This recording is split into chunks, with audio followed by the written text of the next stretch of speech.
মামা আমাকে জলপরির কেকটা কিনে দাও, আমি এটা বাসায় নিয়ে খাবো। আন্টি আমাকেও এই কেকটা কিনে দাও না, আমিও বাসায় নিয়ে খাবো। মা আমি স্ট্রবেরির আইসক্রিমটা কিনে নিয়েছি, তুমি টাকা দিয়ে দিও। আন্টি আমি ওই চকোলেটের আইসক্রিমটা কিনেছি, তুমি টাকা দিয়ে দিও। আরে ওই মন্টু, আমি যাই কিনছি তুই আমার সাথে সাথে সেগুলো কিনছিস কেন রে? এটা কি তোর মা নাকি যে আমি যা কিনবো তোকেও তা কিনে দিতে হবে? নিমকি আপু, কয়েকদিন আগে নদী ভাঙনে তো আমাদের ঘর বাড়ি সহ সবকিছু পানিতে মিশে যায়। আমার তো তোমাদের বাড়ি ছাড়া আর কোথাও যাওয়ার জায়গা ছিল না, আমার তো মা বাবা কেউই নেই, তাই তো আমি আন্টির কাছে এসব কিছু চাই। মন্টু তোমার বিষয়টা আমি বুঝতে পেরেছি, আচ্ছা তুমি আমাকে ক্ষমা করে দিও, আমি তোমার সাথে আর কখনো এরকম করব না। আচ্ছা নিমকি আপু চলো তাহলে আমরা বাইরে গিয়ে দুজন একসাথে খেলা করি। আরে কি, আমি সুইমিং পুলে নামার পর সুইমিং পুলের পানিটা এরকম কালো হয়ে গেল কেন?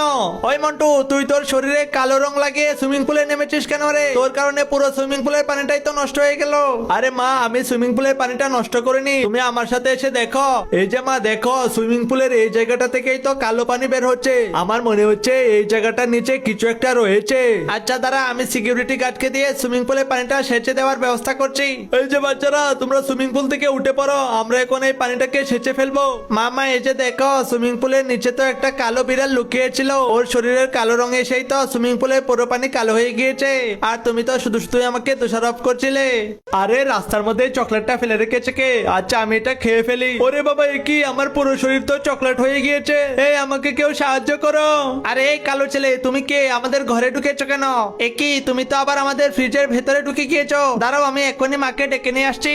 মামা গিয়ে দেখো, একটা কালো ছেলে আমাদের ফ্রিজে ঢুকে বসে রয়েছে। আচ্ছা চল গিয়ে দেখি। আরে এই ছেলে তুমি কে, আমাদের ফ্রিজে ঢুকেছো কেন?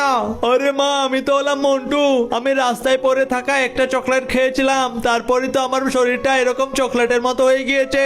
আরে মন্টু ভাইয়া এ কি হলো তোমার? এখন তোমাকে ঠিক করবো কিভাবে? বন্ধুরা তোমরা আমার মন্টু ভাইয়ের জন্য লাইক সাবস্ক্রাইব করে দাও।